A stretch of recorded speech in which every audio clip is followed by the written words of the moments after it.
Asia. Good evening, ladies and gentlemen.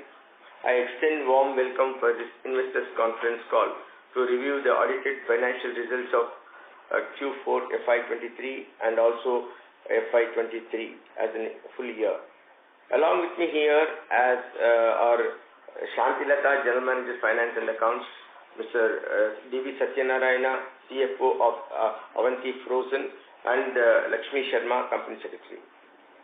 The results of Q4FY23 and FY23 are already with you for some time now, and we are sure that you would have already gone through them. However, though it may be a bit repetitive, I would like to share with you some of the key indicators relevant for our discussions today. Let me first take up the Q4FY23 results. A comparative study of Q4FY23 with that of Q3FY23 and Q4FY22 have been given in the presentation already circulated. Gross income in Q4FY23 is 1,117 crores as compared to Rs 1,132 crores in the previous quarter Q3FY23, a decrease of Rs 15 crores by 1.3%. Compared to Q4FY2, gross income of 1,348 crores, there is a decrease of Rs 231 crores, which represents 17%. The PBT is 140 crores in Q4FY23 as compared to Rs 96 crores in Q3FY23, an increase of 44 crores representing 46%. And compared to Q4FY22 PBT of 121 crores, there is an increase of Rs 19 crores representing 16%. The consolidated results indicate net impact of several factors such as increase, decrease in income, expenditure and exceptional items, etc.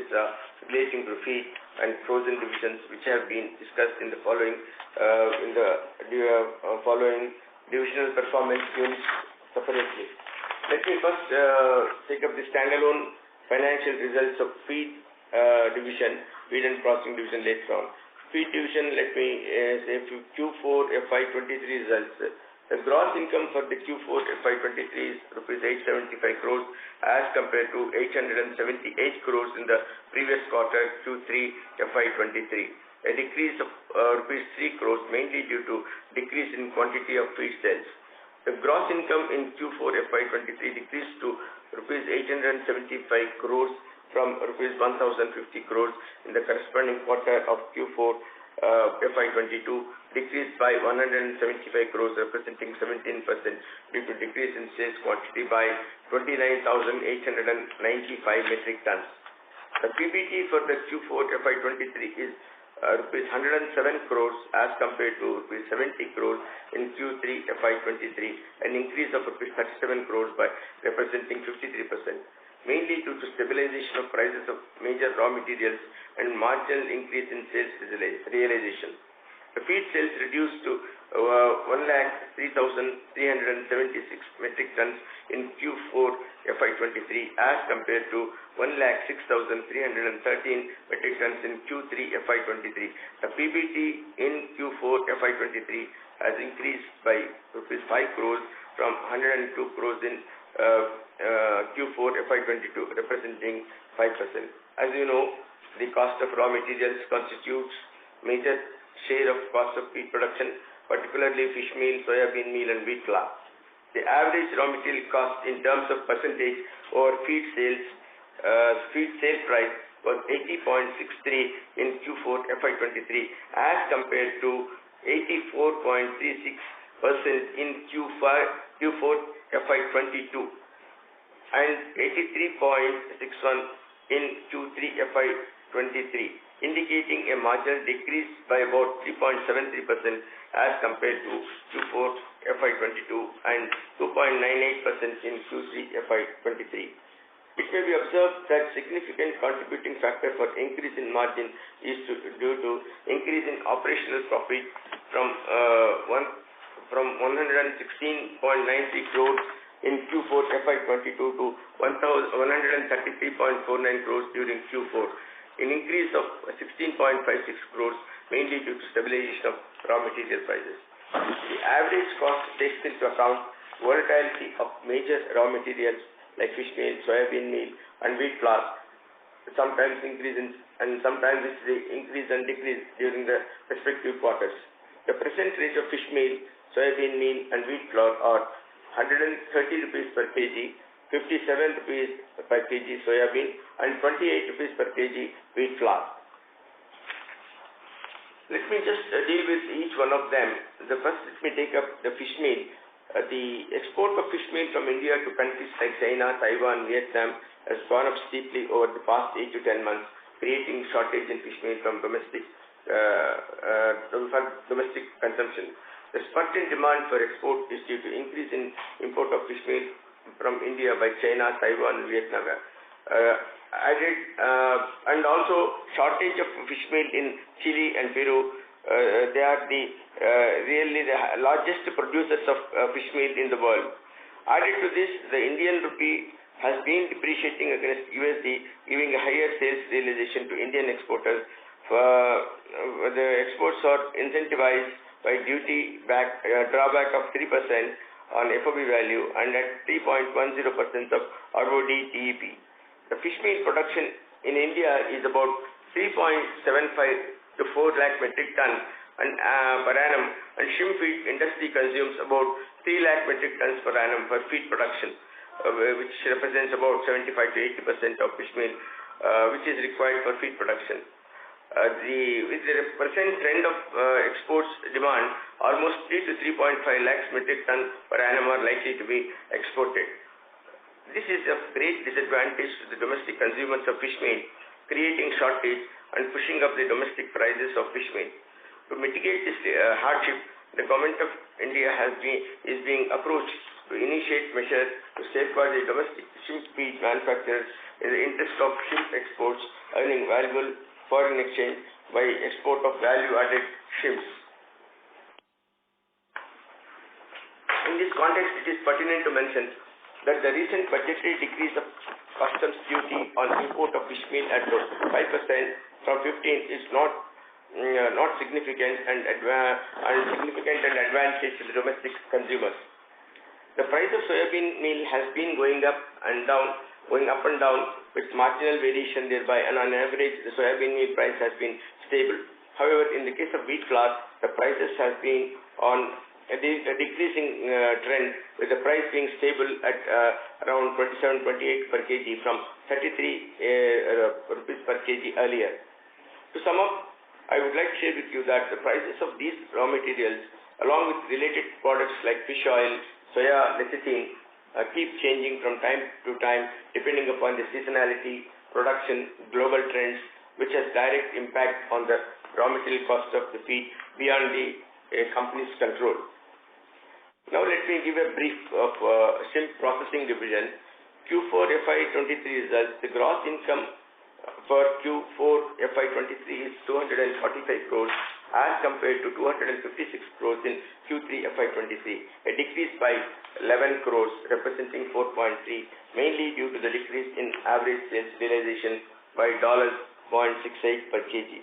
However, on a positive side, sales volumes are increased marginally by 15% during the quarter.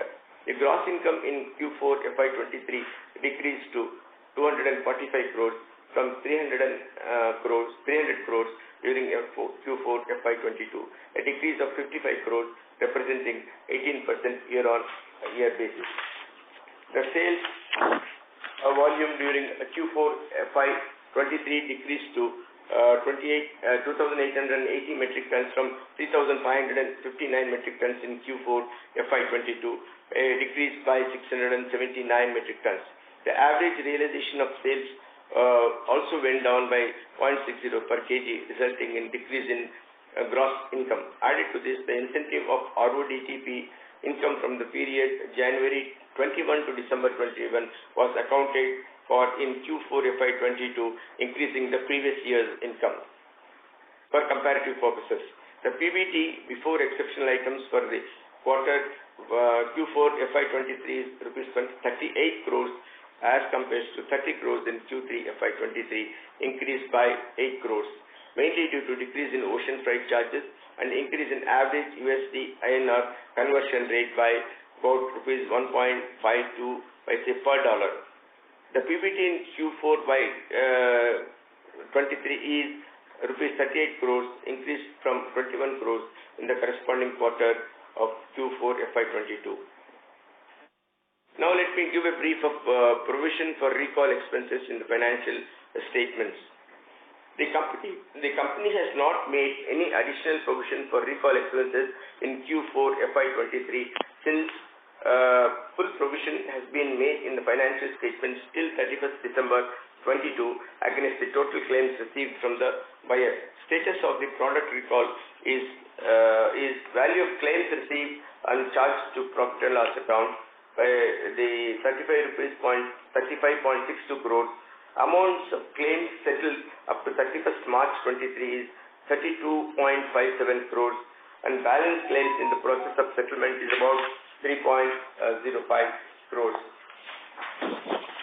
As regards product liability claims for the bodily injury caused by consuming company's contaminated product under recall, the company has received total 17 claims value $61,682, out of which 7 claims to the tune of $8,000 were closed without making any payment as there was no liability. Out of the balance 10 claims value 53,682, the company has received supporting documents for only one claim of $16,000 and the same has been settled by the company.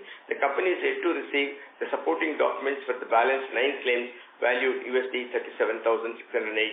However, the company has shared all the relevant data to insurance provider, the New India Assurance Company, to assess and settle the claims. Since the liability has been covered under Commercial General Liability Insurance Policy, no provision has been made in the financial statements. The insurance company has appointed a surveyor and all the documents have been given to him and he is in the process of scrutinizing them and give his recommendations to the insurance company. Let me now go into the future outlook of the industry, global and domestic. The industry experts at the 2022 Global Seafood Alliance Goal Conference remain optimistic about long-term growth in aquaculture despite increasing concerns about costs and market conditions in 2023. Aquafeed and market prices have consistently been the top concerns for the fish shrimp farmers over the past few years. Since 2021, the stakeholders' top concern has been feed prices. This is mainly due to high volatility of the raw materials particularly since the start of Ukraine war, which led to the supply shock and sent prices soaring. Other concerns are quality feed and also quality of feed and also access to the credit. The banks have now reduced the credit to this sector, and also the interest rates have gone up because of the high inflation. Now, as far as the Indian situation is concerned, the outlook for the year 22-23 started on a low key. The farmers did not show much interest and were reluctant to stock the seed, which otherwise would have been started briskly. As per the information that we have as on date, the stocking is about 9,229 million seed as against 13,548 million seed during the corresponding period of the previous year. The stocking went down by 30% during the first 4 months of calendar year 2023. However, as the farm gate prices of shrimp is stabilizing, the farmers are looking for stocking in a phased manner to ensure that farm gate prices do not fall steeply with the arrival of raw material shrimps in a large quantities at a time. Therefore, unlike in the previous years, the culture during the current year is likely to be spread throughout the year. The shrimp production in 23 is likely to be around 8.5 lakh metric tons as against 9 lakh metric tons in 2022. Shrimp, let me now give you the details of shrimp production, consumption and production in a company for the 22 and also 23.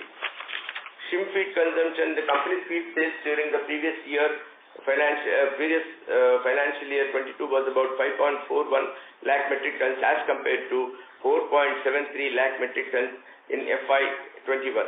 It is 4.9 lakh metric tons in FY22, down by 44,000 metric tons when compared to with the 22. However, it registered a marginal increase of 24,000 metric tons over financial year 21. Now that the new shrimp feed manufacturing unit in Bandapuram is capable of operating to its full capacity this year, the company looks forward for a undisturbed regular supply of feed to the farmers as per their requirement, as against the shortage which happened during the previous year. Now the shrimp processing and export, the country's minimized shrimp production and exports for the financial year 22 was 6,34,538 metric tons and 6,43,037 metric tons respectively, including opening stock. The company's export production during the financial year 23 is about 12,497 metric tons as compared to 12,836 metric tons in the financial year 22. It is estimated that exports during financial year 24 would be around the same level of 12,500 metric tons. The process of expanding shrimp processing plant is in progress. The processing facility in Gopalapuram, adjacent to the existing plant, the commercial production operations of the pre-processing plant have been started from 31st March 23. The capacity of new pre-processing plant is 6,000 metric tons per annum. The new processing plant and cold storage unit in Krishnapuram, East Godavari district, with a capacity of 7,000 metric tons per annum. Civil works of the processing plant has been commenced in December 22 and it is in progress now. The total estimated project cost is Rs 64.6 crores, excluding land cost. An amount of Rs 21.68 crores has already been spent on the project till 31st March 22, and purchase orders have been placed for major plant and machinery, expecting commercial production by March 2024. The company has been selected under two incentive schemes of the Government of India. The sales-based incentive under Production-Linked Incentive Scheme and Grant-in-Aid under Operations Green Long-Term Interventions Scheme. Production-Linked Incentive Scheme, the company is eligible for incentive of 6% value-added on normal traditional products and value-added products 10% on an incremental sales over a period of 6 years from the year financial year 2021-22 to 26-27, subject to a maximum incentive of Rs 79.44 crores with minimum 5% CAGR in sales. The company has received an incentive of Rs 6.85 crores under PLI scheme of the Government of India for the financial year 22 during April 23, which will be accounted for during the first quarter of financial year 24. Operations Green Scheme. Approval from Government of India for a grant in aid for the proposed investment in new shrimp processing plant and Krishnapuram has been received in December 22. Maximum grant in aid under the scheme is Rs 10 crores. I think with this, I leave it to you for we'll take it up questions and answers. Okay. Stacia, please now let us go into the questions and answer session. Sure, sir. Thank you. Ladies and gentlemen, we will now begin the question and answer session. If you have a question, please press star and 1 on your telephone keypad and wait for your turn to ask the question. If you would like to withdraw your request, you may do so by pressing star and 1 again.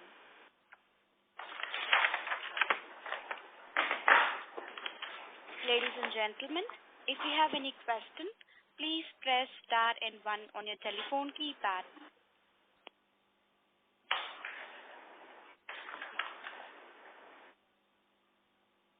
The first question comes from Onkar Kulkarni from Sri Investments. Please go ahead. Yeah, my first question is regarding the outlook for the current financial year. What kind of sales and profit you are looking at and what kind of margins? Yeah.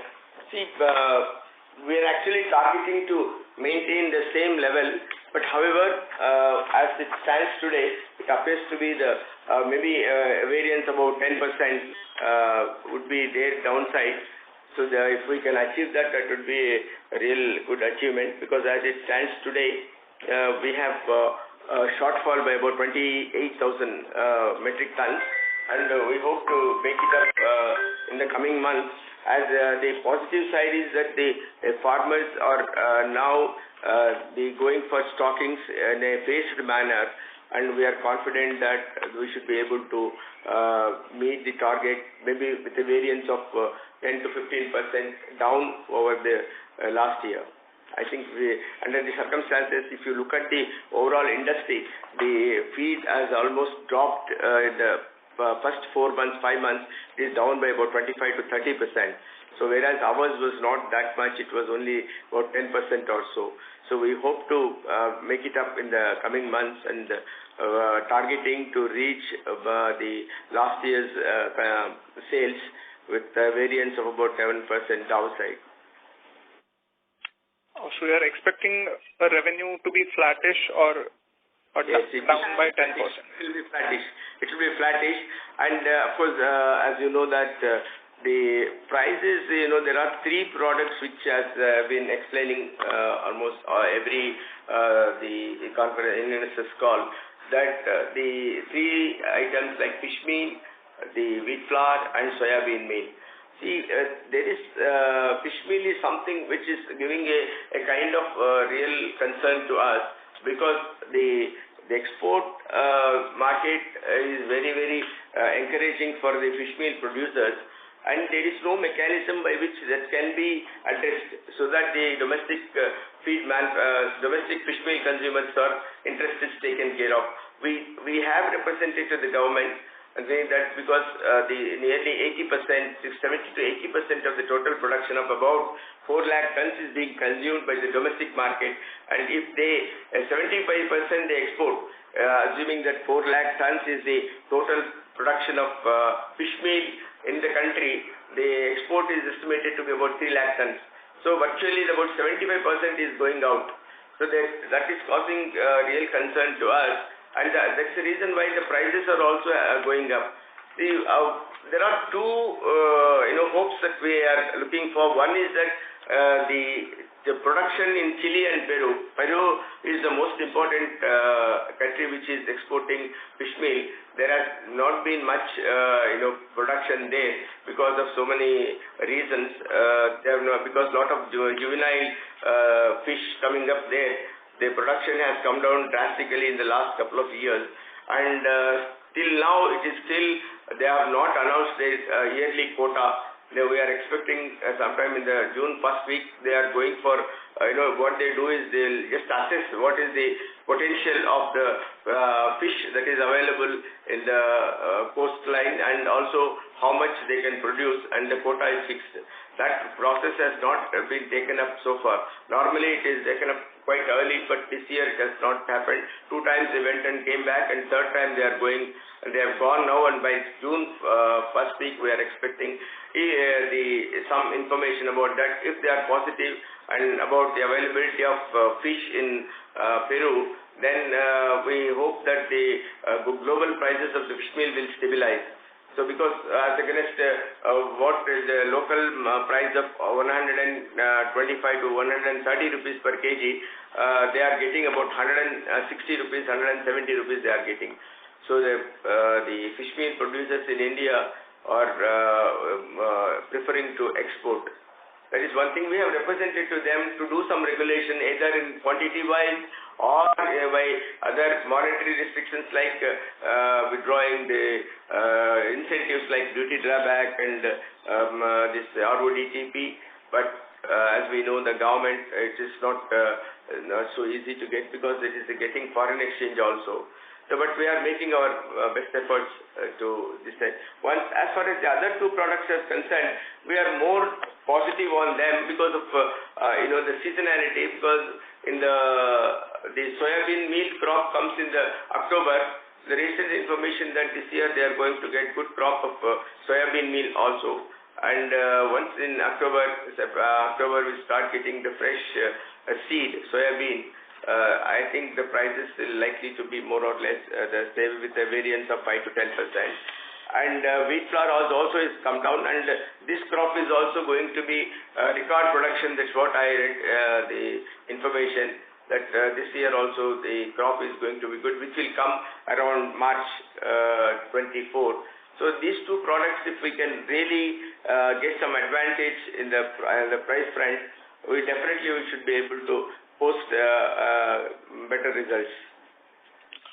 And what about margins?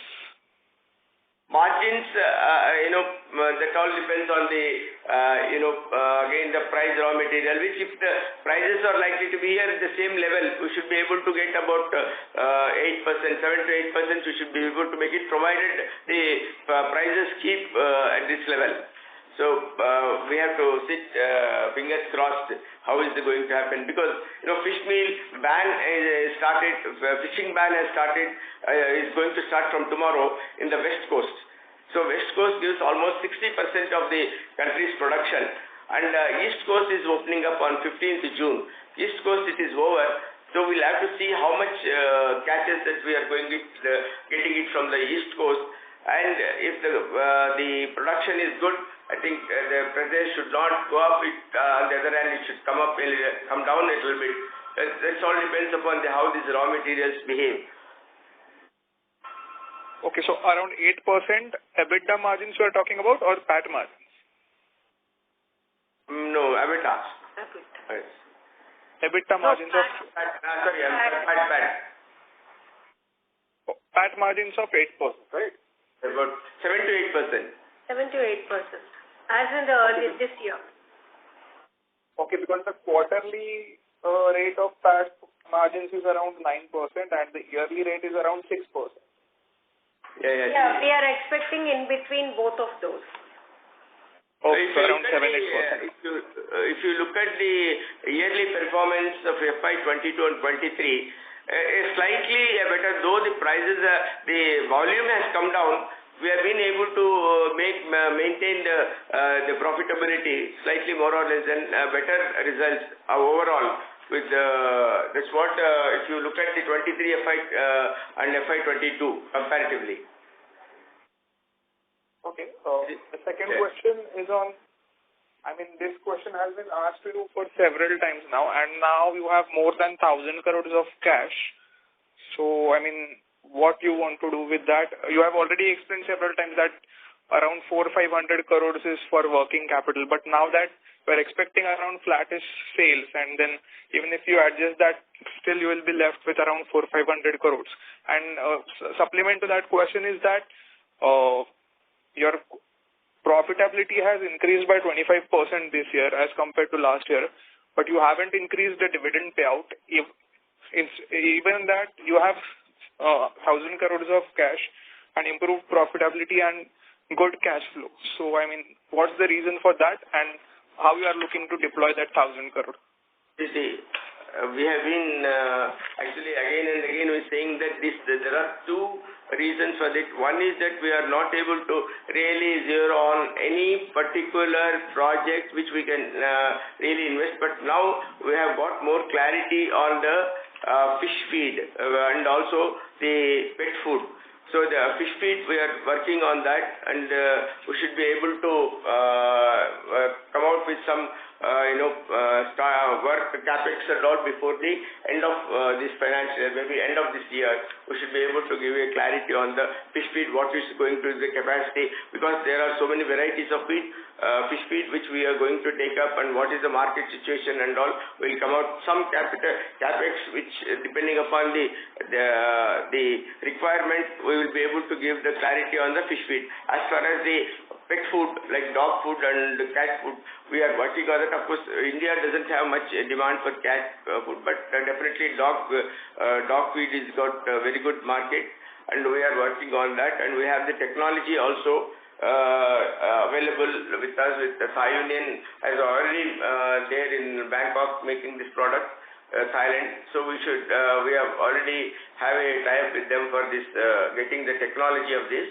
we'll be able to do it. And we are getting some surveys done here, what is the demand, supply, and what is the requirement, what should be the production, what are the nitty-gritties of this project. There also there would be some capex that is going to be, and also we need a lot of working capital there also.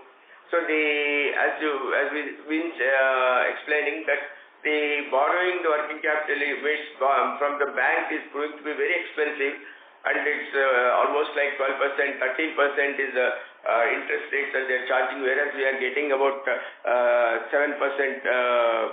to 6 to 7% interest on these amounts which we have kept it. We can actually use them for the working capitals, and it actually makes sense because using them when we are not able to employ them directly in a big project, which again we have to consider the profitability, sustainability of such a project.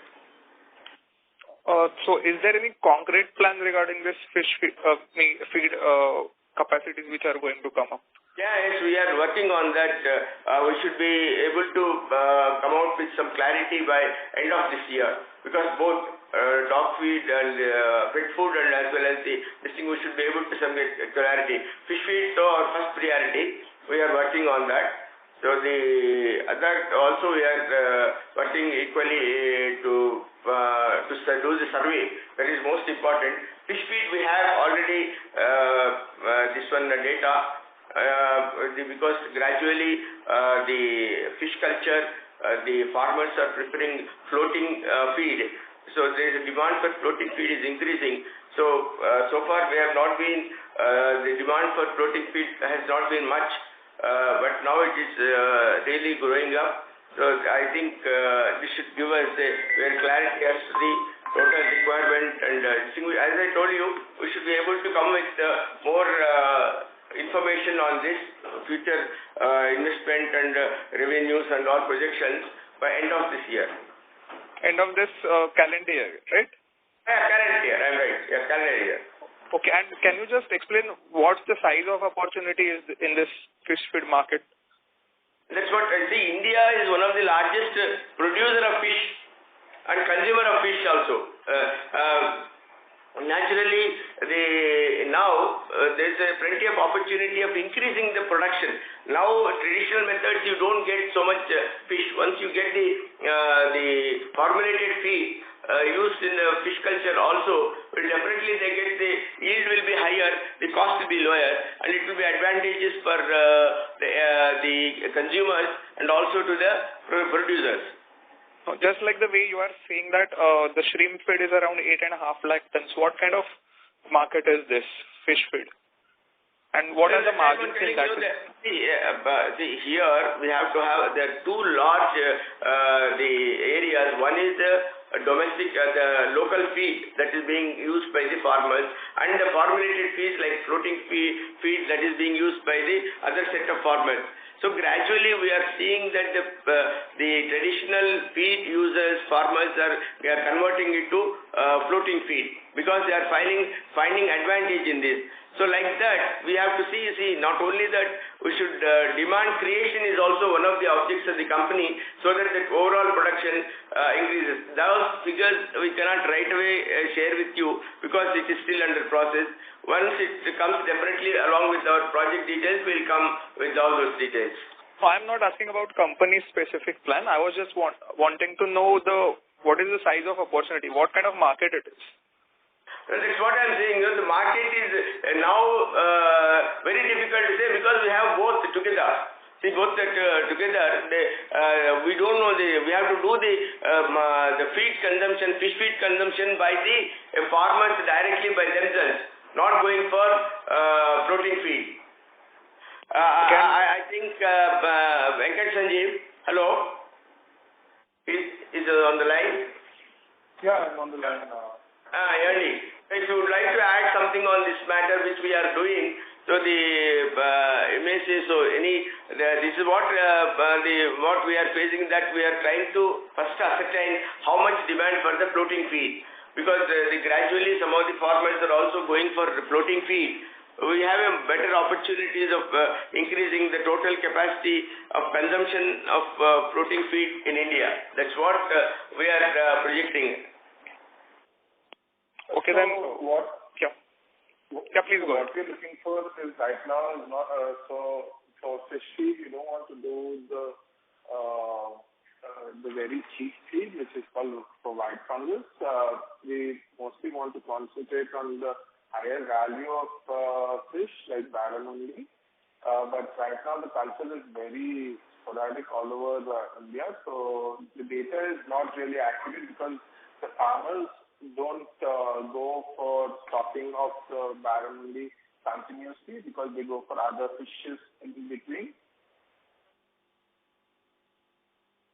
Fine, but if you would have given some clarity on at least how much it is compared to shrimp feed or like 1/4, like half or something like that. Kulkarni, I think I'm right. Kulkarni, the shrimp feed consumption is much less than the fish feed consumption overall. It is much higher.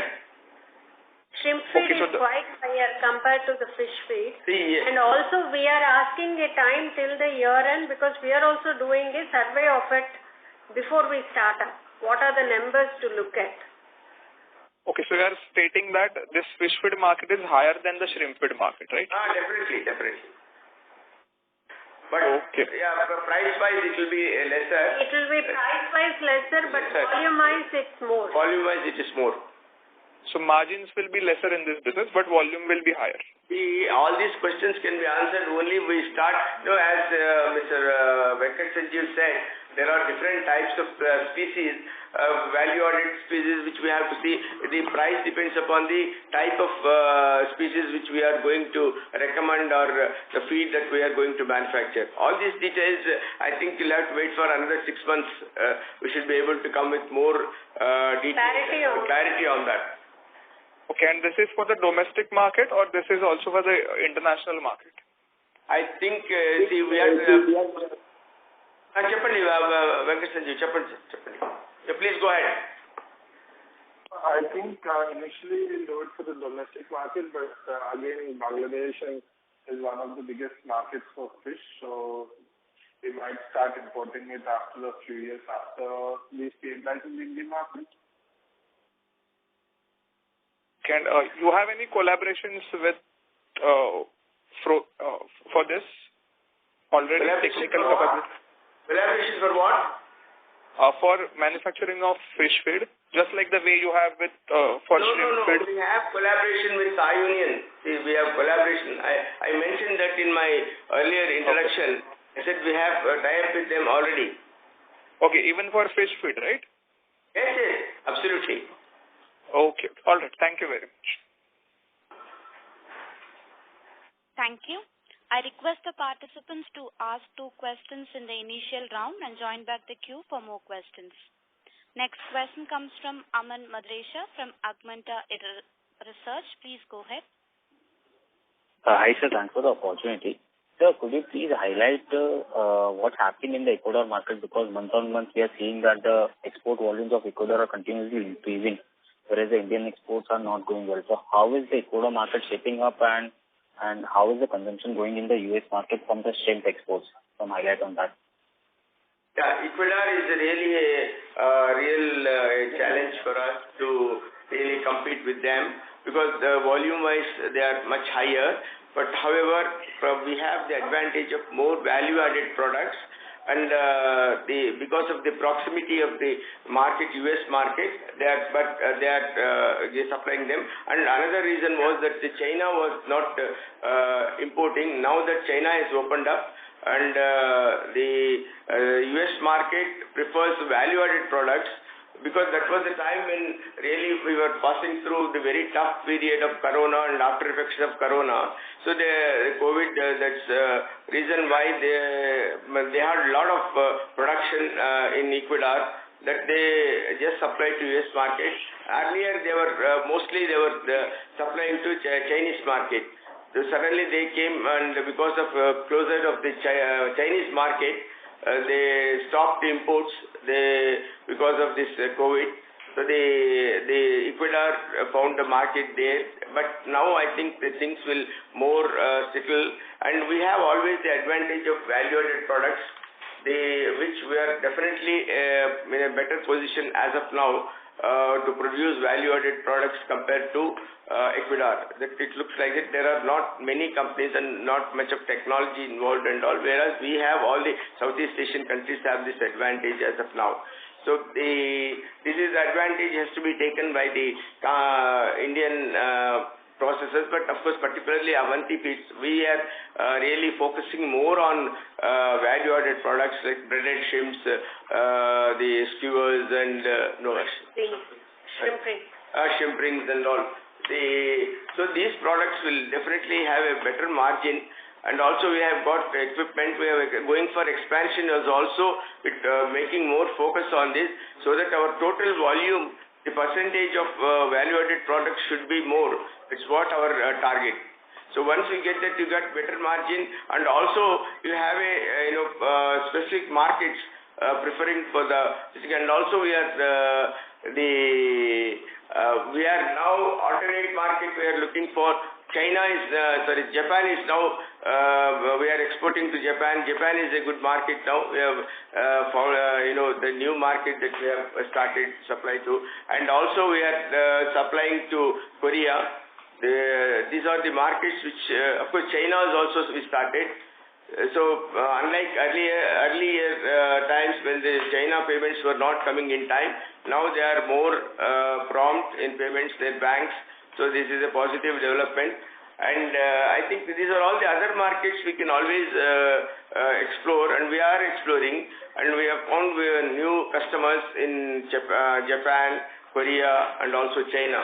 I think we should be able to diversify and expand our market to other countries also, not to more depend on US much.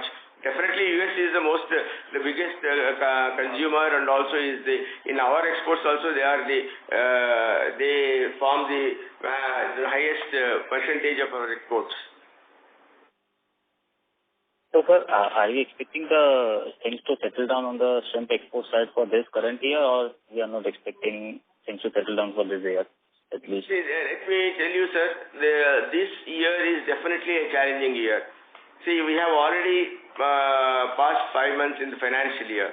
So calendar year, and we have only 7 months left in the calendar year. So the challenges are many, and like market stabilization, and we are also every day we are seeing that the markets are not consistent. Recession is still there, looming large on almost all the global markets. This is a situation very difficult to predict for this year.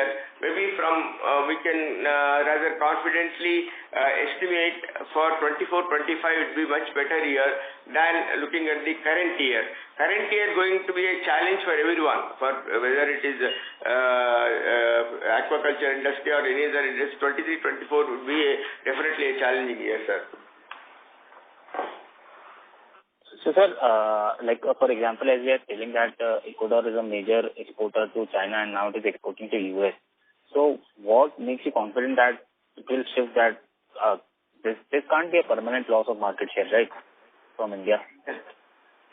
No, see, that's what I was mentioning, that, see, there are two developments which have really identified by the Global Alliance, Aquaculture Alliance, which they met in December 22. They are very optimistic about this, because on one side, the consumption is increasing phenomenally of these products, both that's a positive sign, and this is met, even there is an increase, it is met by the increased production, and it is not that there is going to be a surplus production so that it will cause harm to our industry. It won't be like that. It will be more stable now. It is stable because Ecuador catering to some extent to China and some extent to US, and we opening up to other our market like China, Japan, Korea, and all these countries. Definitely we have our own market share, and we can confidently look at the optimistic view of the year 24-25. 23-24 a little challenging because the global recessions are there. Slowly it will settle down, and once it is settled down, we are very confident of that. It is going to be stable. It won't be much upheavals are not anticipated in the near future. So you're talking about financial year 23-24, right? Yeah, financial year 23. And sir, on the feed side, so what things you are getting on the farming side? How are the farmers reacting to this, and how is it the farming? Because Q1 is a major season for us in terms of feed consumption. So any sense on that, like? Yes. See, in the initial stages, the farmers were not so enthusiastic about it because of the prices and without the raw material feed price going up and all these things. Seed was not there. Good seed was also not there. So slowly now it got a little delayed, and also the farmers, the farm gate prices have also improved and more stable now. So that now that the farmers is looking to stock in a phased manner, and moreover that gives an advantage for them. And because the raw material, that is shrimps, will not be reaching the market at a time. It will be in a phased manner. So the demand supply is always balanced. So that you have which will help for stability of the farm gate price. That is one thing. And as far as the feed prices are concerned, they are also more or less they are looking for stable, and they are able to get their margins, and they are able to get the balance between the farm gate price and the cost of production. I think this is a positive development that has happened now. We can expect them to phased manner. That is always good to have instead of going all stocking at a time. It is a phased manner, which in fact the Seafood Exporters Association and all have been advocating to go for a area-wise special phased manner, so that you will get it, and also to advising them to grow a bigger size, not to harvest in smaller size of shrimps, so that the higher the 30 count more, they will be able to 30 count less, they will be able to get a better price. That is one of the positive developments, and now we are in fact as the shrimp grows, the Avanti feed is excellent in getting the conversion ratio. You get our feed is doing exceedingly well. What recently we have received information that Avanti feed is the best in the market, and so everyone is looking to us for the particularly at the time when they want to grow the shrimp size better in a hasty, not to harvest this thing in smaller size shrimps. So that is a positive development certainly, and the farmers are also, it is something like cyclic feature. Sometimes it comes, but more or less this on a long term there is always a growth perspective, and the farmers are also looking for the increasing their total area in a phased manner, of course not once. And there are other challenges for them, like credit is availability. That is also a challenge. And slowly all these things, as I told you my earlier interaction, because of the bankers are not giving credit, and number one, they are very, very selective on that, and also the interest rates are very high. So these are all the concerns which the farmer, so normally what the dealers extend credit to them. They will also come back when it is profitable. Everybody is interested to invest it, dealers, the farmers, and everyone will focus on that and increase the production. I think that is a very optimistic approach which everyone is looking for in the industry today. And sir, how is the Andhra Pradesh government supporting the farmers at this point? No, see, the government of Andhra Pradesh has brought in a regulation for the regulated growth of this industry. So what they want to do is they want to see that every stakeholder survives in the market. So when the farmer is suffering, the feed prices goes up, they are asking us to come and discuss, and to whatever extent possible, concerned that. Similarly, they are helping the farmers. But sometimes what happens is they are also under constraints. Government of India, government of Andhra Pradesh, they cannot extend all subsidies which they were getting earlier, like power subsidy and all. So this is for their, the government has its own constraints. So it's all, we would consider all these things are a temporary phenomenon. Nothing of this is a permanent. It is going to be gradually stabilized, and everyone will realize the advantage of this activity. So because on one side the farmers are getting employment, on the other side they are getting production, sales, taxes, everything is there only when there is a production. So I think this is going to be very, very temporary phenomenon. Maybe by next year, once everything looks bright, then definitely everybody will take it in its stride and do. I mean, only this is a challenging year. That's what I was telling from the beginning, that this year everybody has to, work with a focus and take on the constraints that come, and next year onwards it will be good.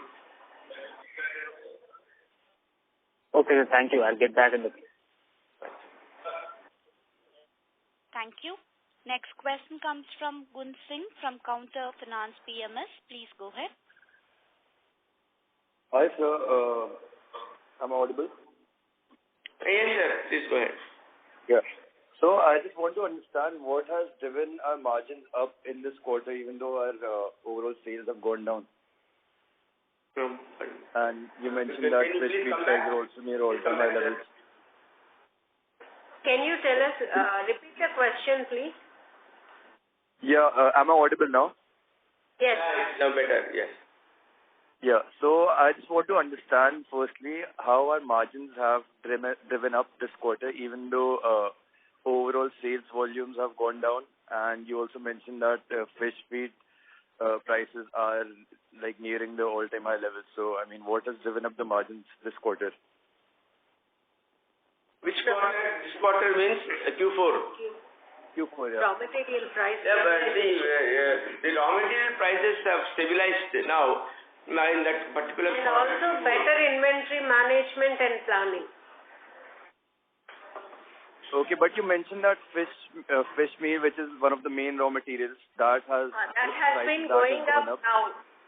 That has been going up. As I was selling not only fish meal, there are other two products like soybean meal and wheat flour also. So the wheat flour is really has come down, and it is giving some sort of cushion for us to make up the price marginal increase in the fish meal. And also similarly soybean meal has also been stable, and what we are looking for optimistically is the crop that is going to come in September, October, the soybean meal, and in the March the wheat flour. The wheat flour, when wheat production is very good, now the wheat flour price is around 27-28 rupees. And it will, we are expecting that it will be stable, and maybe early next year or so when the prices may drop down by 1 or 2 rupees, and once the crop comes, we want to see whether there will be a significant fall in the price of wheat flour. The second thing is soybean meal also is, now it is stable. So the around 57-58 rupees, it is somewhere around 55 to 58. So that is the rate at which it is being, being purchased. And this crop is also, it's coming in September, October, it's coming. And as per the Government of India estimates, the crop is very good, and it is going to be a bumper crop this year also. So when there is a crop, is no restrictions of export, this thing, then naturally the prices should come down when the market, the soybean fresh crop arrives to the market. Okay, that's very encouraging. So, I mean, can we expect like a 13% operating margin as the base margin for the coming years for FY24? What kind of margins do we? I found very high figure. very early to say. Still we have some time. 7 months are there still. So very difficult to say. Maybe we'll be able to give some indicator after Q3. All right. And sir, I have another remark to make. So in 2016, 2017, our stock used to trade at about 800, 900. And currently it is trading at about 40% of those levels. And we used to have a sales of around 3,000 CR at that time, which has come up to about 5,000 crores right now. So rather than looking out and investing or pouring into other venues, why don't we do a share buyback? Because the company is available at much cheaper valuations than before, and returns on this investment should be higher because company is going through a downturn right now in terms of margins. And as soon as the margins return,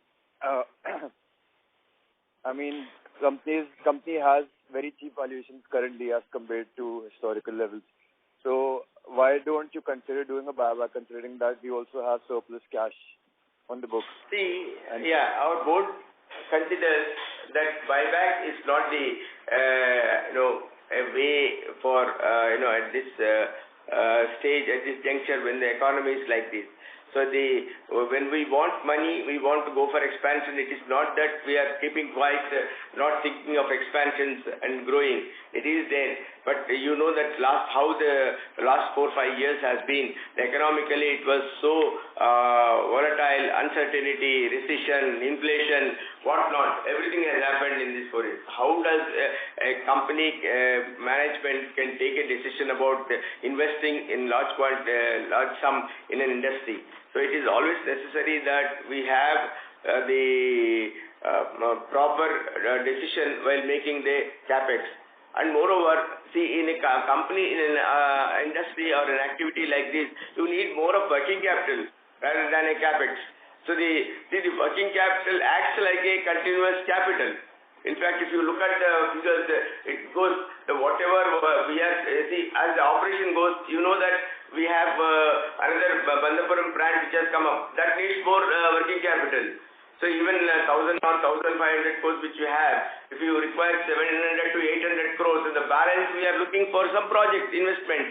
It's a good investment. That's what we are looking for. So the buyback, if you go for it, I don't think it is big advantage for the investors themselves. It is good for them to have the value of the share growing by investment and getting returns, but doesn't serve any purpose by just selling and reducing the capital. I don't think it will really materially make any difference in the long term. Right, sir. So just a suggestion, like instead of doing a dividend payout, if we do a buyback in future, instead of the dividend payout, that will be more EPS accretive for the shareholders, and that will also be tax efficient for the company. So just a suggestion, like going forward, if you consider it, yes, that would be great. Noted, sir. Noted. We'll do that. Thank you. Thank you. That will be the last question for the day. Ladies and gentlemen, we would like to come to the end of the conference.